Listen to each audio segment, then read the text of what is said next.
오늘 뉴욕 증시는 S&P 500 지수가 0.41% 하락한 7108.4영, 나스닥이 0.89% 떨어진 24438.5영, 다우 지수는 0.36% 밀린 49310.31을 기록하며 3대 지수 모두 약세로 마감했습니다. 외환 시장에서는 달러 인덱스가 0.22% 상승하며 강세를 보인 반면 원달러 환율은 0.40% 하락한 1479.83원을 나타냈습니다. 전반적으로 기술주 중심의 매도세가 이어지며 시장의 투자 심리가 위축된 하루였습니다.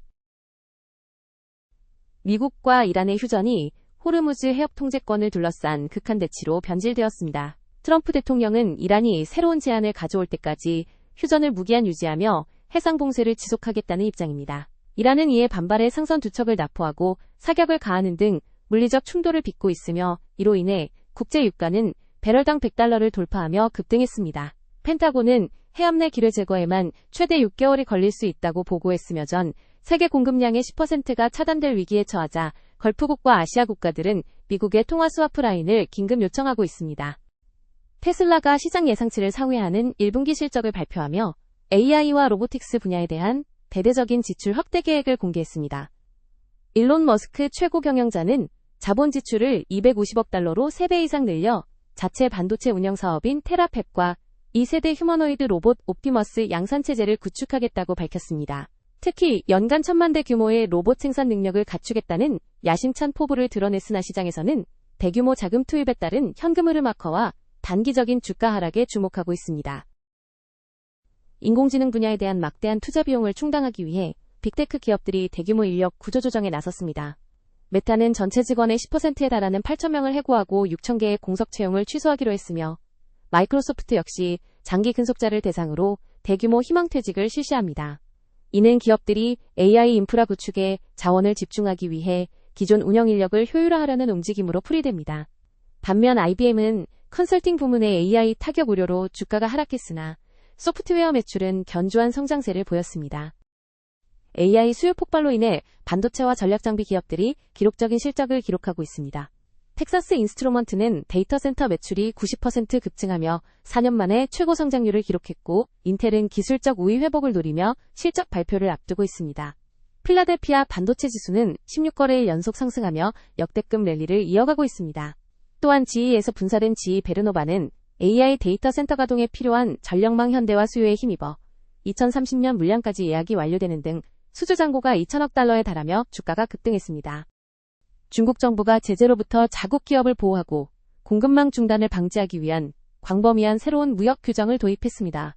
이 규정은 외국 기업이나 개인이 중국의 공급망을 저해한다고 판단될 경우 조사와 보복 조치를 취할 수 있도록 하며 경영진에 대한 출국 금지 조치까지 포함하고 있어 외국 기업들의 우려가 커지고 있습니다.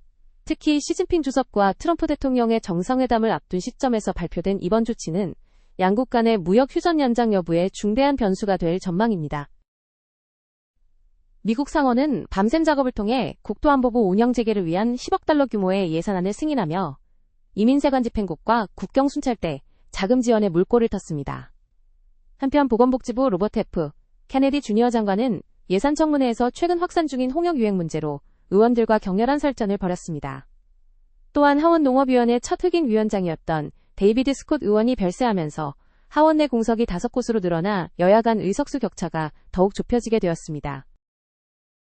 일론 머스크의 우주기업 스페이스X가 6월 상장을 앞두고 머스크에게 막대한 통제권을 부여하는 지배구조를 확정했습니다.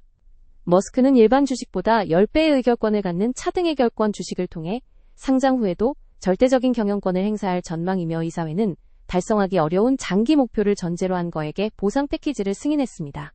투자자들은 머스크의 개인적 역량에 대한 신뢰를 바탕으로 이러한 독점적 권한 부여에 전폭적인 지지를 보내고 있습니다. 수년간 품질 논란과 사고로 고전하던 보잉이 1분기 예상치를 웃도는 수익을 발표하며 상승 궤도에 올랐습니다. 737MAX 생산이 정상화되고 트럼프 대통령의 적극적인 세일즈 외교가 뒷받침되면서 2019년 이후 처음으로 에어버스를 앞질렀습니다. 반면 아메리칸 항공은 매출 증가에도 불구하고 중동 분쟁으로 인한 항공료 가격 급등으로 인해 올해 손실을 기록할 수 있다고 경고하며 재무 전망을 하향 조정했습니다. 트럼프 행정부가 마리화나를 헤로인과 같은 고위험 약물군에서 처방전 구매가 가능한 저위험 약물군인 스케줄 3로 재분류하기로 했습니다. 이는 1970년 이후 가장 큰 법적 변화로 대마초 관련 기업들이 일반 기업처럼 세금 혜택을 받고 은행 서비스를 이용할 수 있게 되는 등 산업 정상화의 중대한 전환점이 될 것으로 보입니다. 다만 연방법상 기호용 마리화나 사용은 여전히 불법으로 유지됩니다. 칼시와 폴리마켓 등 주요 예측시장 플랫폼들이 만기가 없는 무기한 선물시장 출시를 준비하며 규제당국인 C파이낸셜 타임스 C의 승인을 기다리고 있습니다. 이는 특정 자산의 가격 변동에 종료일 없이 계속 베팅할 수 있는 상품으로 암호화폐 시장에서 큰 인기를 끌어왔습니다.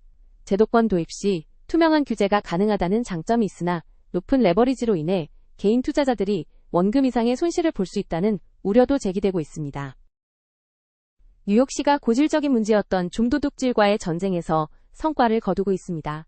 올해 1분기 소매절도 사건은 전년 대비 20% 이상 감소했으며 이는 지하철역 경찰 배치 확대와 주법 개정을 통한 강력한 처벌 덕분입니다. 특히 여러 번의 절도 금액을 합산해 $1,000가 넘을 경우 중죄로 처벌할 수 있게 되면서 상습절도범 검거의 속도가 붙고 있습니다. 다만 소매업체들은 보안을 이유로 진열대의 플렉시글라스 차단벽을 당분간 유지할 계획입니다. 미국 현대음악의 거장 스티브 라이히가 90세 생일을 맞아 그의 음악 인생을 조명하는 전 세계적인 축하 공연이 열립니다. 1960년대부터 테이프 루프와 페이징 기법을 통해 미니멀리즘 음악의 지평을 넓힌 그는 18명의 음악가를 위한 음악 등 수많은 명곡을 남겼습니다. 그는 유대교적 정체성과 인간의 호흡을 음악적 척도로 삼아 현대 클래식의 경계를 확장해 왔으며 90세의 나이에도 여전히 새로운 창작 활동에 매진하고 있습니다. 모건 스탠리의 세트 카핀터 글로벌 수석 이코노미스트와 마이앵크 팟키 분석가에 따르면 최근 미국의 수입 물품에 실제로 적용된 평균 세율, 실효 관세율은 2월 기준 8%까지 하락하며 안정세를 보이고 있다고 합니다. 이는 대법원의 대통령 경제 비상권한 국제비상경제권안법 AIPA 판결 이후 관세 부과의 법적 근거가 재편된 영향이며 현재 무역확장법 122조 관세는 7월 24일에 만료될 예정이라고 분석했습니다. 마양크 팟키 분석가에 따르면 향후 관세의 법적 근거는 더 영구적인 권한인 불공정 무역 보복 관세 301조와 국가안보 위협 시 부과하는 관세 232조로 대체될 것이며 이 과정에서 전체 실효 관세율은 2025년 말 수준인 약 10% 내외를 유지할 것으로 전망했습니다.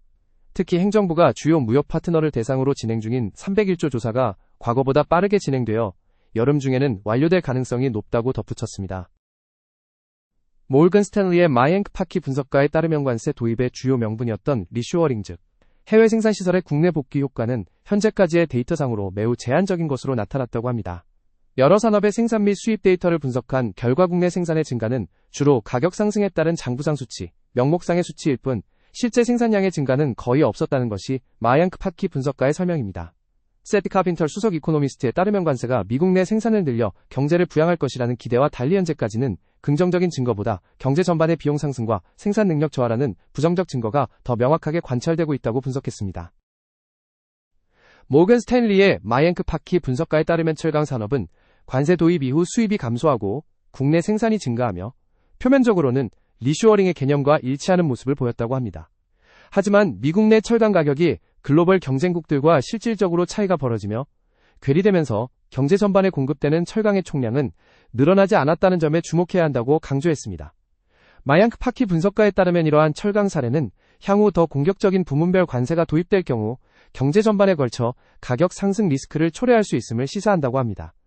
세트 카핀터 수석 이코노미스트에 따르면 이는 생산량 증가분 중 상당수가 실제 총생산의 증가가 아닌 단순 가격 상승에 의한 것임을 의미하며 관세가 경제적 비용을 높이는 결과를 낳고 있다고 평가했습니다. 오늘 S&P 500 종목 중 가장 눈에 띄는 상승을 기록한 종목은 유나이티드 렌털스입니다. 주식 식별 코드 티커 URI는 오늘 무려 22.92% 폭등하며 986.78달러의 거래를 마쳤습니다. 이어 텍사스 인스트루먼트 TXN이 19.43% 급등했고 웨스트 파마슈티컬 서비스인 WST도 12.86% 오르며 강세를 보였습니다. 반면 하락 종목을 살펴보면 서비스나우, NOW가 17.75% 급락하며 가장 부진한 흐름을 보였습니다. 룰레몬 애틀레티카인 LULU가 13.33% 하락했고 구리 가격에 민감한 프리포트 맥모랜, FCX 역시 12.62% 떨어지며 하락 상위권에 이름을 올렸습니다. 섹터별로는 명암이 뚜렷하게 갈렸습니다. 유틸리티 섹터가 2.72% 오르며 가장 높은 수익률을 기록했고 산업재가 1.77%, 필수소비재가 1.67% 상승하며 방어적인 성격의 섹터들이 시장을 주도했습니다. 반면 IT 섹터는 오늘 1.42% 하락하며 가장 큰 타격을 입었습니다. 이미 소비재가 1.00% 밀렸고 금융섹터 역시 0.79% 하락하며 지수 하락을 부추겼습니다. 국가별 ETF 수익률 살펴보겠습니다. 미국 SPY는 오늘 0.39% 하락했고 일본 EWJ는 0.79%, 중국 MCHI는 1.77% 밀렸습니다. 특히 한국 시장을 추종하는 EWI는 3.34% 급락하며 주요국 중 가장 부진했습니다. 글로벌 전체 국가 중에서는 콜롬비아 GXG가 0.37%로 가장 높은 수익률을 올렸고 핀란드 EFNL이 0.25%, 쿠웨이트 KWT가 0.16% 상승하며 상위권에 올랐습니다. 반면 하위권에는 2.62% 하락한 태국 THD와 2.88% 하락한 남아공 EZA, 그리고 3.34% 하락하며 최하위를 기록한 한국 EWY가 차례로 이름을 올렸습니다. 이번 주 주요 기업 실적 발표 일정입니다. 4월 21일 화요일에는 Chubb, United Health Group, Northrop Grumman, Valmont Industries 등의 실적 발표가 예정되어 있습니다. 4월 22일 수요일에는 NVR, Elevance Health, United Rentals, CACI International 등의 실적 발표가 예정되어 있습니다. 4월 23일 목요일에는 First Citizens Bancshares Inc. Delaware, Ameriprise Financial, KLA, Betterware Mexico, SAPI DCV, Comfort Systems, USA, Lockheed Martin, Aon, Chemed 등의 실적 발표가 예정되어 있습니다. 4월 24일 금요일에는 Charter Communications, HC, A Healthcare 등의 실적 발표가 예정되어 있습니다. 투자자 여러분의 일정 관리에 참고하시기 바랍니다. 지금까지 2026년 4월 24일 주요 경제 뉴스였습니다.